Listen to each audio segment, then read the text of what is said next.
De quoi allons-nous parler dans cette vidéo? Nous allons parler de devenir un parent bienveillant, évidemment, envers nous-mêmes. Et nous allons parler aussi de notre relation avec les autres, principalement nos proches. Pour commencer, je vais évoquer une scène. Je suis presque sûr que vous avez déjà assisté à cette situation. Imaginons un enfant qui court, un jeune enfant. Court, trébuche, s'égratigne le genou, regarde autour, regarde le genou,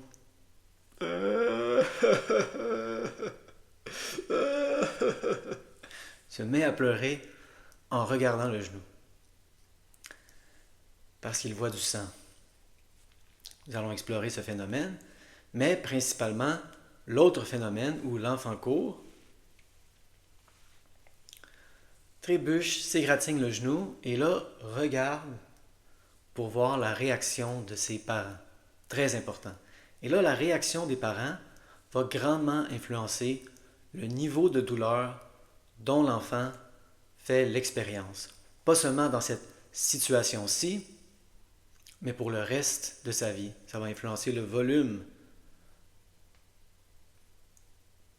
auquel son cerveau est ajusté pour ressentir la douleur. Commençons par le sang. Comme nous l'avons déjà vu dans une expérience dont Lorimer Moseley nous parle, si on met une source de chaleur sur la main de quelqu'un, en leur montrant une lumière bleue, ils vont nous rapporter un certain niveau de douleur, un certain niveau d'inconfort. Mais lorsqu'on leur montre une lumière rouge, la plupart des gens vont avoir une expérience de la douleur montante. Montante. On ne leur dit rien sur la lumière. On ne leur dit absolument rien. On fait juste leur montrer une lumière rouge. Et là, on peut supposer que dans notre civilisation, rouge égale danger, rouge égale chaleur, douleur augmente. Donc, la douleur est grandement contextuelle. Et ça, c'est vrai pour toutes les interactions en tous nos sens. Si on donne un breuvage à quelqu'un et qu'on change la couleur du breuvage, ça va changer la perception du goût. On peut jouer avec ça sur tout un spectre. Si on met un vin de moyenne qualité dans une bouteille qui vaut très cher, la plupart des gens vont trouver que ça goûte meilleur. Et là, à l'autre extrême, désolé d'aller aussi loin, si on sert du chocolat fondu sur une couche pour bébé, la plupart des gens ne seront même pas capables d'y goûter, mais ceux qui vont réussir vont trouver que ça ne goûte pas bon. Désolé. C'est des vraies expériences qu'ils font. Les scientifiques sont des gens étranges. Évidemment, si quelqu'un venait de la jungle, d'une tribu éloignée, et ne savait pas que cet objet était une couche, il n'aurait pas la même expérience. C'est totalement, en ce cas-ci, culturel, contextuel. Donc la douleur est contextuelle. Si on voit une lumière rouge, ça augmente notre perception de la douleur. L'enfant tombe, s'égratigne le genou, et moi j'ai déjà chronométré là, 7, 8, peut-être même 9 secondes entre l'égratignure du genou et le moment où l'enfant pleure. Et vous n'avez pas besoin de connaître grand-chose à la douleur nociceptive pour savoir que ça ne prend pas 7 secondes pour que la douleur se rende du genou au cerveau. Ça prend une fraction de seconde. Ça prend 7 secondes à l'enfant.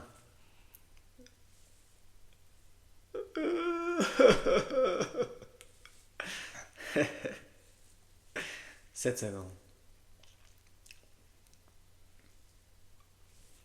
Maintenant, nous allons parler d'une autre expérience, une autre étude que j'ai tirée du livre Bye Bye, douleur chronique de Lily Rhodes, que je conseille fortement. Que nous dit cette expérience? Les chercheurs appliquent une chaleur forte. J'ai gardé les deux expériences dans le même thème. C'est une source de chaleur appliquée à la peau. Les chercheurs appliquent une chaleur forte, moyenne, faible. La première fois, on annonce aux participants le niveau de chaleur réel. La seconde, on leur dit que la chaleur sera faible. En réalité, la deuxième fois, la chaleur est plus forte.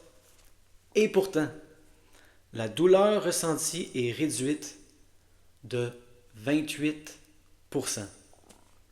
28%.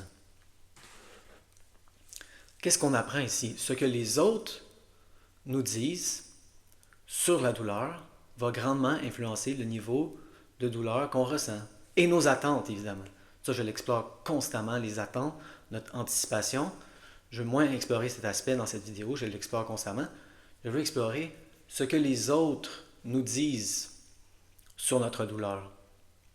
Donc, lorsque l'enfant tombe, s'égratigne le genou, regarde la réaction de ses parents. La réaction des parents est cruciale. Allons vers les deux extrêmes. Il y a l'extrême que j'appellerais sévère, froid, et l'autre extrême que j'appellerais douillet, trop douillet. Quelle serait une réaction? C'est rien, t'es chialeux, t'es broyeux, lève-toi, t'es plus un bébé, c'est juste la douleur. Allez, continue, sois pas une mauviette. Quelque chose comme ça. Et là, si vous êtes en douleur chronique depuis longtemps, vous avez fait face à ce discours, peut-être même souvent de médecin. Moi, je me souviens, j'ai souvent entendu ce discours. C'est pas grave, c'est juste la douleur. À certains degrés, évidemment, c'est un spectre. C'est juste la douleur, prends du Tylenol, ça va passer. Moi, quand je suis blessé, X, Y, Z. Et là, ça passe. On l'a déjà entendu, ça. Et c'est une attitude que je considère trop froide, trop sévère. Ça ne rassure pas. C'est ça la clé toujours de dire. Il faut se rassurer. Ce n'est pas une attitude rassurante. Moi, j'ai un docteur qui me vient en tête, j'ai déjà rencontré un docteur qui m'a dit tu peux faire de l'exercice avec 7-8 de douleur. Il n'y a aucun dommage à ton corps. Wow! Quand je suis sorti du cabinet de médecin, ma frustration était très haute, ma douleur était très haute, ma douleur avait augmenté. Je suis incompris, ils ne comprennent pas ma douleur, ce n'était pas la bonne approche. Tout ce qu'ils me disaient était vrai. Éventuellement, dans mon processus, j'ai en effet réussi à faire de l'activité physique avec des 7, avec des 8 sur 10. Mais ça m'a pris du temps à arriver là. Et on n'annonce pas ça aussi brutalement à quelqu'un. C'est une approche douce, lente, graduelle. Ça m'a pris longtemps à me rendre là. Comment j'ai fait pour faire de l'exercice avec des 7, avec des 8, de la course à pied par exemple? En travaillant mon niveau de peur, en travaillant mon niveau de confiance. Si vous êtes terrifié, ça ne fonctionnera pas. Moi, ça faisait longtemps que je faisais le processus. Mon niveau de peur avait baissé. Ma confiance avait augmenté. Et c'est pour ça que j'étais capable de faire de l'exercice avec des 7, avec des 8. Et souvent, le 8 tombait à zéro pendant l'exercice. Donc, ce docteur avait raison, mais son approche était trop brutale. Il faut mettre du sucre autour de la pilule. Lui essaie de me faire manger une pilule comme ça, à sec, à froid, pas d'eau. Allez, bouffe la pilule, tu peux faire de l'exercice avec 8 sur 10 de douleur. Il n'y a aucun dommage à ton corps, c'est juste des sensations. J'espère que lorsque je vous dis que j'ai réussi à faire l'exercice à 8 sur 10, ce n'est pas la façon dont le message est présenté. Je suis arrivé là graduellement, doucement. Ce n'est pas la bonne approche. Ça crée de la frustration, ça crée de la peur, ce n'est pas rassurant. Ce n'est pas la bonne attitude. De l'autre côté, nous avons l'attitude douillette que j'appelle. Et là, c'est l'attitude contraire du docteur. Certaines personnes dans ma vie ont pris cette attitude envers moi en pensant m'aider. Mais ça ne m'aidait pas. Ah, oh, t'as mal aujourd'hui. Ah, oh, mon Dieu. Ah, oh, va te reposer. Ah, c'est-tu donc horrible? Non, non, on va faire toutes les tâches pour toi. T'es pas assez en forme aujourd'hui. Va te coucher jusqu'à ce que ça passe. Ça, c'est l'attitude douillette. C'est un peu comme le parent qui arrive vers l'enfant et dit: Oh mon Dieu, oh non, tu viens de t'égratigner le genou, oh, il va falloir retourner à la maison, nettoyer, penser, la journée de jeu est finie, c'est gâché, tu t'es blessé, c'est horrible la douleur. Et là, ça nous fait peur, ça monte la peur, ça monte la douleur. Ces deux attitudes sont trop extrêmes, la sévérité froide et être trop douillet. Et là, si vos parents ont été comme ça, étaient des gens trop attentifs à la douleur, trop sensibles à la douleur, ça a sûrement monté le son de votre perception de la douleur. Ce n'est pas grave ce qui est arrivé dans l'enfance. Nous sommes des adultes maintenant. Nous pouvons ajuster nous-mêmes le volume de notre douleur avec la neuroplasticité. Je crois que instinctivement, nous savons tous c'est quoi la bonne attitude à adopter. Il faut l'adopter lorsqu'un enfant se blesse et il faut l'adopter envers nous-mêmes. Il faut devenir un bon parent bienveillant envers nous-mêmes. Ni être trop froid, sévère. Allez, c'est juste la douleur, continue. C'est des sensations, c'est pas grave, pousse. Il faut pas être trop douillet non plus. Oh mon Dieu, oh t'as mal, oh retourne te coucher, là. On va rester couché dans le lit pendant 3 jours jusqu'à ce que ça passe. On ferme les rideaux. On se couche en boule. On ne fait plus de tâches ménagères. Ces deux attitudes sont trop extrêmes. Quelle est l'attitude du parent bienveillant? L'enfant tombe, s'égratigne le genou, on va voir l'enfant sans courir, on va voir l'enfant, on dit: Oh mon Dieu, ah oui, l'enfant pleure, on le prend dans nos bras, ça va aller, ce n'est pas grave, on regarde, il n'y a rien de brisé, il n'y a rien de cassé, il n'y a rien de déchiré. On donne un bec souvent, hein? On donne un bec, c'est fini. On peut se relever maintenant, on peut continuer à courir, on peut continuer à jouer, on peut continuer à s'amuser. C'est la bonne attitude, nous le savons tous instinctivement, et nous devons de plus en plus commencer à adopter cette attitude envers nous-mêmes lorsque nous avons des douleurs. Ne pas être sévère, ne pas forcer à travers la douleur, mais ne pas être trop douillet non plus. Ah, j'ai mal aujourd'hui, je vais rester au lit, je vais me reposer, je vais faire aucune tâche ménagère. Ce n'est pas une bonne attitude pour nous. Et maintenant, avec le recul, je vois qu'une fois qu'on est dans le processus, pas au début, mais une fois qu'on est dans le processus, l'attitude sévère, lorsqu'on considère la relation avec les autres, est presque mieux que l'attitude douillette. C'est mon opinion. Pas au début. Au début, il faut prendre ça relax.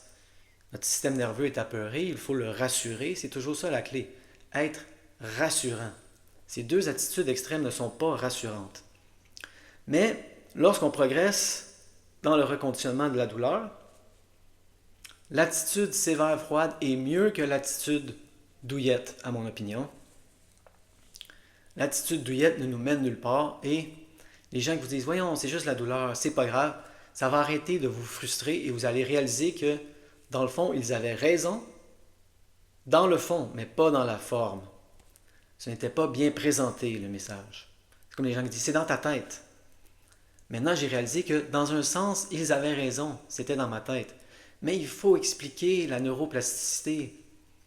On ne dit pas juste: c'est dans ta tête, fais ce que tu as à faire, c'est juste des sensations. Tout est dans la présentation. Mais avec le recul, je vois que ce docteur avait raison, dans le fond. Mais il n'avait pas la forme, il n'avait pas l'esprit rassurant d'un parent bienveillant. Donc maintenant, pour pivoter, nous allons parler de notre relation avec les autres. Ça, c'est notre relation envers nous-mêmes. Nous devons devenir ce parent bienveillant envers nous-mêmes. Nous avons le contrôle là-dessus. Et c'est pour ça qu'il faut mettre l'emphase sur ça, c'est ça qu'on contrôle. Maintenant, notre relation avec les proches, et surtout avec les voisins et les connaissances, c'est plus complexe. Commençons avec les voisins et les connaissances. On ne peut pas leur demander de s'éduquer sur le reconditionnement de la douleur. Ils viennent, ils nous parlent, disent: puis si vous êtes quelqu'un qui parliez souvent de votre douleur, justement, puis la douleur, on dit: ça va mieux, merci. Et c'est vrai, vous allez de mieux en mieux. C'est vrai, non? Vous allez de mieux en mieux, il faut le dire. Je vais de mieux en mieux, merci. On change de sujet. Ça, c'est pour les voisins, les connaissances. Hein, ils ne vont pas commencer à lire Alan Gordon. À moins qu'ils soient en douleur, vous pouvez leur en parler. Mais là, on va parler des proches. J'entends beaucoup de discours là-dessus, l'attitude des proches. Idéalement, si vos proches sont ouverts à l'éducation, ça serait vraiment une piste à explorer qu'ils lisent les livres en même temps que vous pour justement qu'ils n'adoptent aucune de ces deux attitudes trop extrêmes. Qui vous disent « Ah, oh, non, c'est juste la douleur, continue » ou « Ah, oh, t'as mal aujourd'hui, oh mon Dieu, va te coucher, je vais faire toutes les tâches ménagères pour toi. » Si les gens autour de vous, vos proches, s'éduquent sur le processus, ils vont savoir quoi faire, mais surtout quoi dire. Comme on l'a vu dans l'expérience avec la source de chaleur, tirée du livre de Lily Road, ce que les autres nous disent sur la douleur est très important. Il va influencer notre perception de la douleur. Donc, si les gens autour de vous disent des choses comme « Oh, fais attention, fais-en pas trop, tu vas payer demain. » J'ai entendu ce message 2 fois récemment. Les gens qui disent ça, tu vas payer pour. Des fois, on se le dit à nous-mêmes, je vais payer pour. Et là, c'est l'éducation, ça. De leur dire, non, non, ne dis plus ça. Ça a une grosse influence sur ma perception de la douleur. Je ne vais pas payer pour. Je vais faire de l'activité parce que je vais de mieux en mieux. Et mes symptômes deviennent de moins en moins et de plus en plus espacés. On se visualise en train de réussir. Donc l'éducation des proches est très importante. Si les gens ne sont pas ouverts, ce n'est pas grave. On travaille sur la relation avec nous-mêmes. C'est bien assez. C'est bien assez. Devenir un parent bienveillant envers soi-même, c'est assez. Mais si possible, inclure les proches dans le processus pour ne plus qu'ils vous disent des choses comme « Tu vas payer pour demain ». Calme-toi là, va te reposer, c'est moi qui vais faire les tâches pour toi. Donc c'était ça l'essence du vidéo. Principalement, je voulais explorer la relation avec nous-mêmes, devenir un parent bienveillant. Le plus possible, inclure les proches dans le processus. À la fin, je voulais explorer un dernier aspect, qui vient d'une histoire de Dan Buglio. Il allait mieux. Il allait vraiment mieux. Il était, on pourrait dire, à la fin de son processus. Si je me souviens bien de l'histoire, il jouait au golf avec ses amis. Et là, il y a quelqu'un qui lui a demandé « Dan, et puis ta douleur? » Ah! Spasme.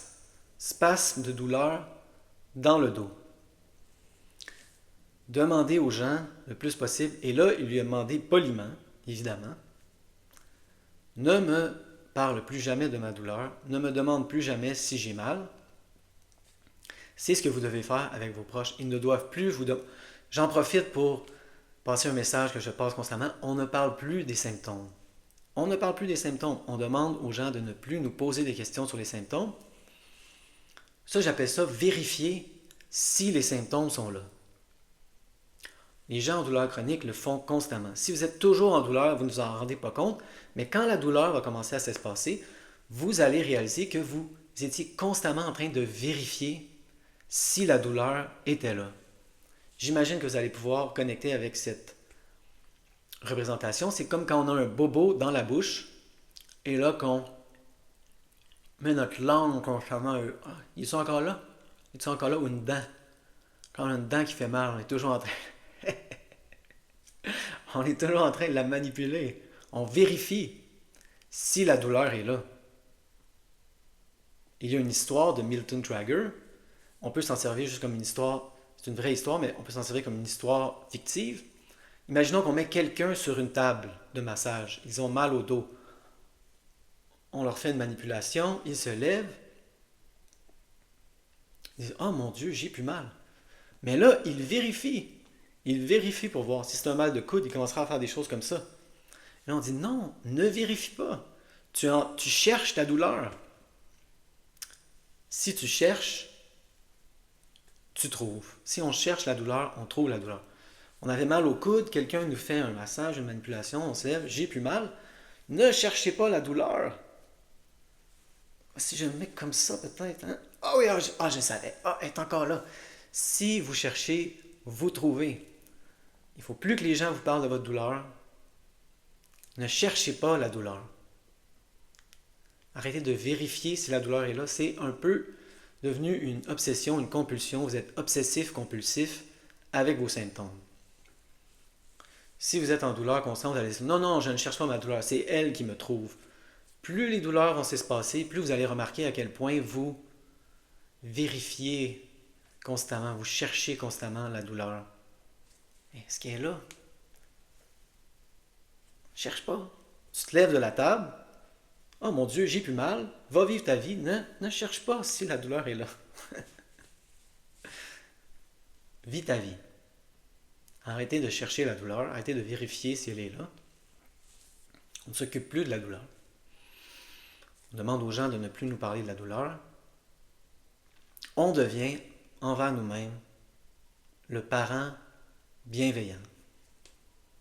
L'enfant tombe, s'égratigne le genou, on le prend dans nos bras. Ça va aller. Il n'y a rien de déchiré, il n'y a rien de brisé, il n'y a rien de cassé.